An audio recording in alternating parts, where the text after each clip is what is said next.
우리 시대의 또 다른 표적 예를 하나 더 들어드릴까요? 지난 9월 3일 북한의 수소폭탄 실험이 성공했습니다. 저는 그때 그 뉴스를 듣고 이제는 올 게 왔구나. 이제 정말 위기가 찾아왔구나. 이제는 우리나라 국민들이 좀 경각심을 갖고 이제 정신 차리지 않을까? 그렇게 기대를 했습니다. 그런데 한 달이 지났는데 어떻습니까 지금? 놀랍게도 우리 사회는 이 문제에 대해서 별로 그렇게 대수롭게 생각하지 않습니다. 특별하게 반응하지 않고 있잖아요. 북한이 수소폭탄을 가졌나봐, 그랬나봐, 그거 그냥 지나가는 거죠. 지금 우리나라 상황은 어떤 상황입니까? 예레미야서 1장 13절 14절의 상황입니다. 여호와의 말씀이 다시 내게 임하니라. 이르시되 내가 무엇을 보느냐? 대답하되 끓는 가마를 보나이다. 그 윗면이 북에서부터 기울어졌나이다 하니 여호와께서 내게 이르시되 재앙이 북방에서 일어나 이 땅의 모든 주민에게 부어지리라. 꼭 이 상황 아닙니까? 끓는 가마가 이제 북으로부터 부어져서 다 죽게 되었는데도 유다 백성들은 그때 어떻게 했죠? 괜찮다. 절대로 우리나라 망하지 않는다. 절대로 예루살렘은 무너지지 않는다. 왜? 여기에 하나님의 성전이 있기 때문이다. 그렇게 말했습니다. 하나님이 절대로 이 성전이 무너지게 방관하실 리가 없다. 하나님이 어떻게든 막아주실 거다. 우리는 그것만 믿고 그냥 평화롭게 살면 된다. 그렇게 착각하고 있었어요. 예레미야서 7장 4절에서 예레미야가 말합니다. 너희는 이것이 여호와의 성전이라, 여호와의 성전이라, 여호와의 성전이라 하는 거짓말을 믿지 말라. 이 말을 오늘날 한국말로 옮기면 어떻게 옮기면 될까요? 괜찮을 거야, 괜찮을 거야, 괜찮을 거야. 별일 있겠어? 설마, 설마, 설마 그렇게 되겠어? 여러분 그렇게 하다가 괜찮을 거야, 괜찮을 거야 하다가 유다 백성들 다 어떻게 됐죠? 다 망했습니다. 심판을 피하지 못했어요. 평화, 평화, 평화, 평화만 외치면, 평화 타령만 하고 있으면 정말 평화가 오는 겁니까? 꿈 깨야 되지 않습니까? 데살로니가전서 5장 3절에 그들이 평안하다 안전하다 할 그때에 임신한 여자에게 해산의 고통이 이른과 같이 멸망이 갑자기 그들에게 이르니 결코 피하지 못하리라.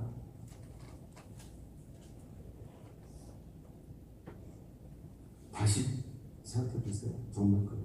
여러분 지금 대한민국의 상황은 어떤 상황입니까?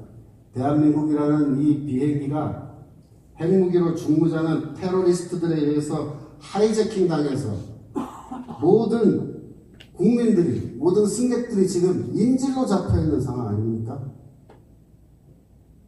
그 상황 속에서 비행기의 안전을 책임지는 기장이란 사람은 이 테러리스트들에게 800만 불 지원하겠다고 선언한 거고요. 우리가 스스로를 구출할 수 없는 상황 속에서 이 레스큐팀, 이 구조단이 와서 테러리스트를 처치해주고 우리를 구출해주면 참 좋겠는데 지금 그렇게 하다 보면은 인질들 인명피해가 불가피한 그런 상황이 돼서 구출할까 말까 지금 고민하고 있는 거 아니에요? 그런데 우리는 지금 어떻게 생각합니까? 우리가 지금 인질로 잡혔다는 생각조차 안 하고 있어요. 국민들이. 제정신입니까?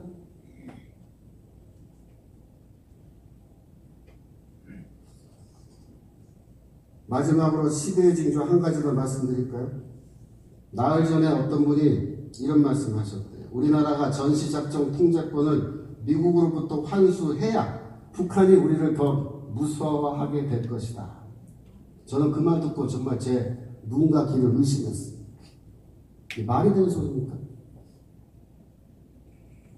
아니 전시작전 통제권을 우리가 갖게 되면 전시에 미국의 그 뛰어난 군사력 이걸 적절히 사용하는 것이 더 어려워지고 그렇게 되면 북한이 우리를 더 우습게 보는 게 너무나 당연한 건데 그것도 지금처럼 군사적 위기가 높아진 이런 상황 속에서 이런 말도 안 되는 소리를 하는 겁니다. 그걸 듣고도 아무도 반응 안 하는 거예요. 왜 그럴까요? 우리 사회가 지금 우리를 혼미하게 하는 영, 이 거짓의 영에 다 사로잡혀 있기 때문입니다.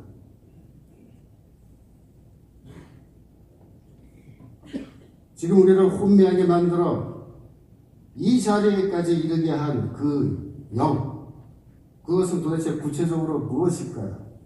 무엇이 우리를 혼미하게, 이 잠들게 만들었습니까?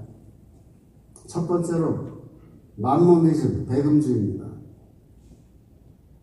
물질, 이 재물에 달콤하게 탐닉하여 재물만을 추구해온 우리 모두가 다 그것 때문에 망하게 된 겁니다. 영적으로 타락한 겁니다. 1970년대부터 경제개발에서 한강의 기적을 이룬 것까지는 그래도 좋았습니다. 그 다음이 문제였어요. 지금 돌이켜보면 물질적 풍요 속에서 우리의 정신이 다 썩어버렸어요. 그래서 돈 하고 먹고 마시고 쓰고 놀고 사고 자고 하다가 머리가 다 텅텅 비어버린 겁니다. 선진국은 되었는데 선진국에 걸맞는 그런 정신문화를 이루고 지적으로, 정신적으로, 영적으로 더 우리가 부유하게 되었어야 했는데 그런 노력을 안 한 겁니다. 쉽게 말씀드리면 돈을 벌어서 대치동에 이사가서 아이들 좋은 학교 보내고 비싼 학원에 등록시켜서 공부시키고 좋은 옷 입히고 좋은 음식 먹여서 좋은 대학 보내고 좋은 직장 취직시키고 좋은 배우자 만나서 시집장가 보내는 것, 그것만 관심 갖고 하려고 했지 도대체 우리의 자녀들이 학교에서 무슨 교육을 받고 있는지, 학교 교과서가 지금 어떻게 되어 있는지 아무런 관심도 갖지 않았고, 우리의 자녀들이 어떤 생각을 갖고 성장하고 있는지 아무런 관심도 갖지 않았어요. 정신문화의 기초가 되는 이 교육이 전교조와 그 동조 세력에 의해서 완전히 망가져 가고 있는데도 모르고 있었어요, 우리가. 그래서 이렇게 된 겁니다. 우리가 참여하고 회개해야 됩니다. 두 번째로 우리 시대에 우리를 혼미하게 하는 영이 뭐냐? 사회주의 이념입니다. 우리 사회는 이미 오래전부터 자생적 공산주의자들이 있었습니다. 이들이 계속해서 우리 사회 속에서 사회주의 이념을 확산시켜 왔습니다.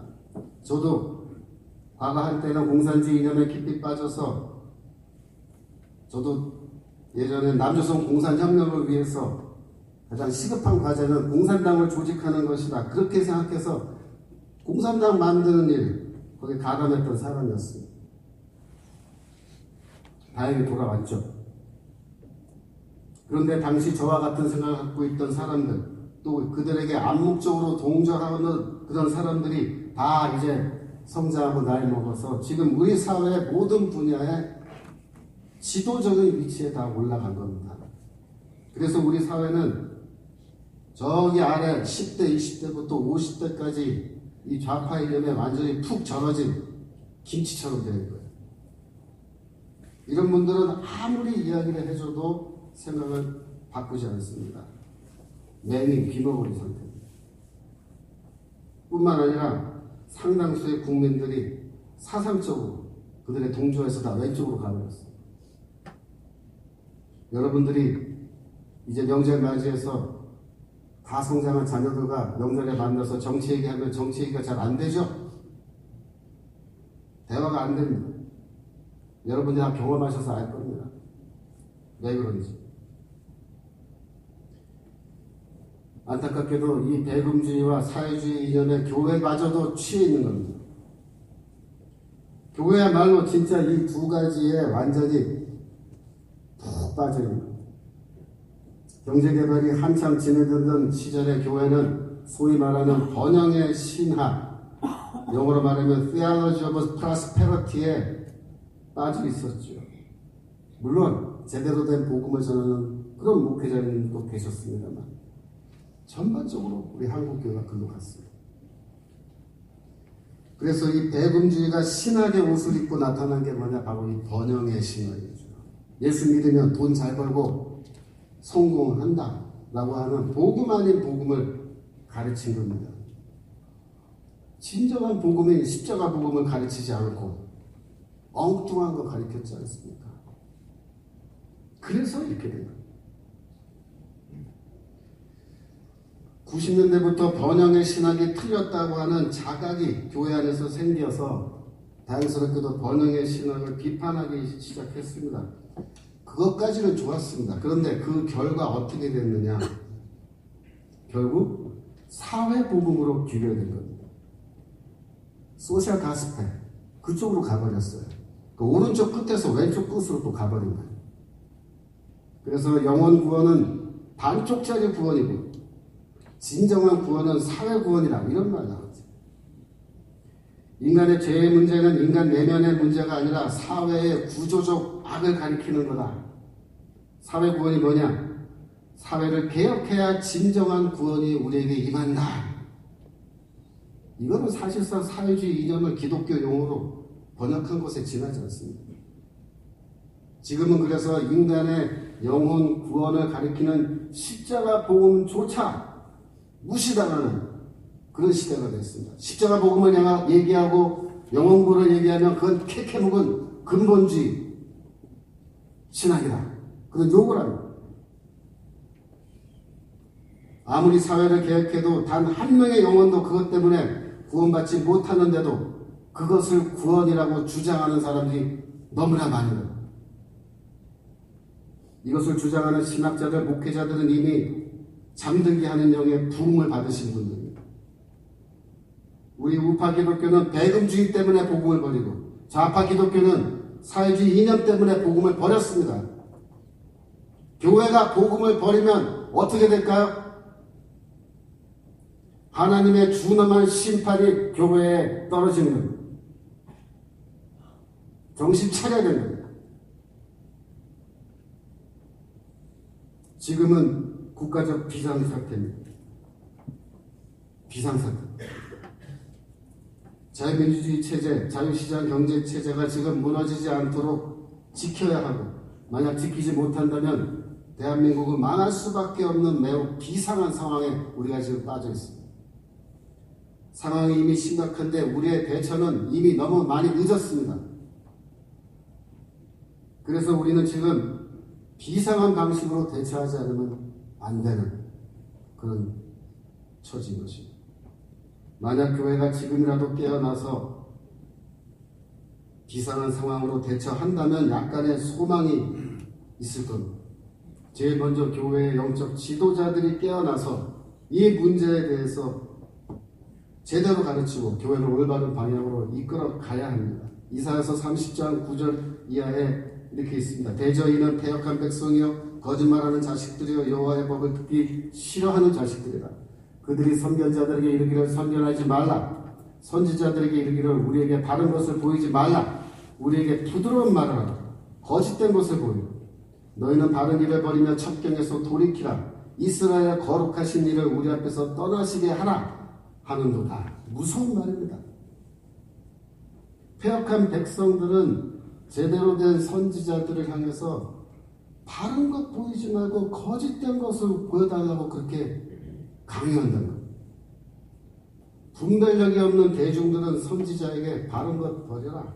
하나님이 우리에게서 떠나게 하라고 그렇게 요구한다는 겁니다. 쉽게 말하면 바른 말 하지 말라고 협박하는 거예요. 그 시대나 지금이나 이미 패역한 세대입니다. 패역한 백성이 되었기 때문에 맞는 말 하는 것이 쉽지 않게 되어버린 지 오래됐습니다. 그래도 이사야는 바른 말 했습니다. 듣던 안 듣던 바른 말 하는 게 그게 선지자입니다. 예레미야도 그렇게 했습니다. 제가 얼마 전 경기도에 있는 어떤 상당히 큰 교회인데요. 그 교회 담임 목사님과 이야기할 기회가 있었습니다. 그 목사님께서 주일 예배 시간에 한 번은 지금 국가적 위기 상황이라고 깨어서 교회가 기도해야 된다. 또 기도만 하고 있어도 안 되니까 행동으로 우리가 뭔가 실천해야 된다. 그렇게 말을 했었다는 거죠.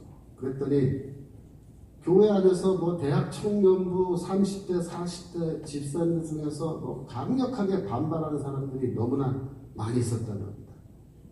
막 따지더라는 거예요. 왜 목사님 교회에서 설교 시간에 정치 얘기하냐? 정치 얘기하지 마라. 이렇게 얘기했다. 목사님 이거 정치 얘기가 아니고 우리나라가 지금 위기라서 얘기한 거다. 그렇게 말하는데 아니야, 정치 얘기하지 마. 근데 그 목사님 소신 갖고 지금까지 같은 말 하고 계시는 거죠. 정말 훌륭하신 목사님이신데 제가 그 말 들으니까 더 존경스러운 마음이 생기더라고요. 다행히 그런 분이 계시긴 계세요. 그런데 극소수입니다. 교단의 지도자들, 특별히 영향력이 있는 그런 목사님들, 또 신학교 교수들, 모든 교회의 목회자들, 공이 다 지금 정신 차려야 됩니다. 지금 나라가 망하는 길로 가고 있는데 보신주의에 빠져서 입 다물고 적당히 눈치 보고 모른 척하고 있다가 결국 교회인들 안전하게 될 것 같습니까? 앞으로 하나님의 심판이 이미 우리에게 임했는데도 지금 안전하다, 평안하다, 괜찮다 입 다물고 있을 겁니까? 에스겔서 3장 18절 이런 말씀이 있습니다. 가령 내가 악인에게 말하기를 너는 꼭 죽으리라 할 때에 내가 깨우치지 아니하거나 말로 악인에게 일러서 그의 악한 길을 떠나 생명을 구원하게 하지 아니하면 그 악인은 그의 죄악 중에서 죽으려니와 내가 그 핏값을 내 손에서 찾을 것이다. 영적 지도자들의 손에서 그 핏값을 찾겠다. 책임 묻겠다. 목숨 걸고 얘기하라. 영적 지도자가 목숨 걸고 할 말 해야지. 만약 겁먹고 안 해서 백성들이 결국 멸망하면 그 책임은 너희 책임이다 이럽니다. 여러분 미래가 궁금하십니까? 미래는 이미 우리에게 임했습니다. 여러분의 미래를 알기 위해서 전 보러 가실 필요 없어요. 성경책 보면 다 나와 있어요. 지금 현재 상황 보면은 우리가 다 누구 하나 빠짐없이 다 맹인이요 기먹은 사람이다. 우리가 모두 다 깊이 잠들게 하는 영에 이미 다 잠들어 있다. 라는 걸 우리가 볼 수 있습니다. 미래는 확정된 겁니다. 하나님의 심판이 지금 우리에게 이미 임한 거예요. 이 상황 속에서 어떻게 하면 좋겠습니까? 지금부터 무엇을 하면 좋을까요? 세 가지 말씀입니다. 첫 번째 우리가 회개해야 됩니다. 배금주의에 빠져서 나 하나만 잘 먹고 잘 살면 된다고 생각하고 무책임하게 살아온 거 회개해야 됩니다. 나라에 어떻게 되든 나하고 우리 자식만 잘 되면 된다. 그리고 썩 빠진 생각하면서 살아온 거 이거 회개해야 됩니다. 국가적 위기 속에서 지금까지 눈 감아온 거 회개해야 됩니다. 두 번째 기도해야 됩니다. 어떻게 기도하면 좋을까요? 하나님, 우리의 이 상황 속에서 우리를 향해 눈 감지 마시고 귀 막지 마시고 저의 기도 들어주시고 이 상황을 좀 어떻게 좀 해주십시오. 기도해요. 국가를 위해서 기도해야 되는데요. 비상 기도해야 돼요. 비상 기도. 지금 비상한 상황이라 비상 기도해요. 모든 교회가 방방곡곡해서 지금 그게 옳습니다. 대한민국의 모든 교회들이 비상 시국 기도회를 열고 하나님 앞에 나와 지금 목이 터져라고 기도해야 될 때입니다. 북한의 핵 문제 놓고 기도하고 우리나라에 지금 이 심각한 문제들 기도 제목이 너무 많아서 뭐 말을 다 못하겠어요. 예를 들어서 뭐 동성애 헌법 개정 이런 다양한 제목들을 놓고 우리가 기도합니다. 아까 사명자 대회 다음 주부터 시작하신다고 했는데 온 성도들이 다 한 번도 빠짐없이 지금 기도하세요. 교회가 이 성도들이 먼저 눈을 뜨고 우리의 막힌 귀가 다 열리게 해달라고 기도하셔야 됩니다. 하나님의 주권적인 강권적인 역사가 좀 눈뜨게 해달라고 기도하세요. 특히 우리나라 젊은 세대 이분들을 위해서 기도 많이 해주세요. 셋째로 현재 상황 속에서 사람들이 깨닫고 함께 힘을 합칠 수 있도록 말해야 돼요. 말해야 돼요. 설득할 수 있으면 설득하고 설득할 수 없는 사람이라 할지라도 시도하고 지금은 비상 상황인데 아직 시간이 있어요. 아직 시간이 좀 있어요. 이때 뭔가 해야 돼. 이 시기가 지나면 그때는 말을 해도 늦습니다. 이제. 그때는 더 이상 말이 필요 없는 시기가 올 거예요. 그래서 함께 힘을 합쳐서 막아야 할 것 막고 해야 할 것 하고 그 무엇이라도 이 나라를 구하기 위해서 할 수 있는 일 있으면 하십시오. 해야 돼요. 눈 뜨고 쳐다보다가는 될 일이 아니에요. 지금 많은 분들이 제가 만나고 있는 많은 분들 중에 기독교인들 중에 이제 깨어나고 있는 분들도 있고 이미 오래전부터 깨어있는 분들도 상당수 있고 그런 분들은 지금 힘을 모으기 위해서 열심히 움직이고 있습니다. 제가 웬만하면 이 강단에 서서 정치적 상황, 정치적 주제에 대해서 설교하지 않습니다. 제가 그런 사람 아니에요. 제가 웬만하면은 인간의 죄의 문제와 영적 구원, 십자가 보고 얘기하는데 하지만 지금은 심각한 상황이라 저까지 입을 다물고 있을 수 없기 때문에 제가 오늘 상당한 부담을 안고 오늘 이 말씀을 드린 겁니다. 귀 있는 사람들은 들으셨을 줄 알아요. 아무쪼록 하나님께서 마음을 바꾸시고 우리에게 이 위기가 심판이 아니라 새로운 영적 축복의 기회로 바꿔주시기를 간절히 소원합니다. 기도합시다. 하나님 아버지, 혼미한 영에 사로잡혀 보아도 보지 못하고 들어도 깨닫지 못하고 있는 저희 모두를 주여 불쌍히 여겨주시옵소서. 지금 너무나 답답한 상황 속에 있습니다. 하나님께서 저에게 자비를 허락하시어 저희 모두가 다시 볼 수 있게 들을 수 있게 하여 주시옵소서. 위기에 처한 대한민국 주여 얼굴 돌려 외면하지 마시고 하나님의 은혜와 구원을 다시 경험할 수 있는 그런 은총을 저에게 허락하여 주옵소서. 예수 그리스도 이름으로 기도하옵나이다.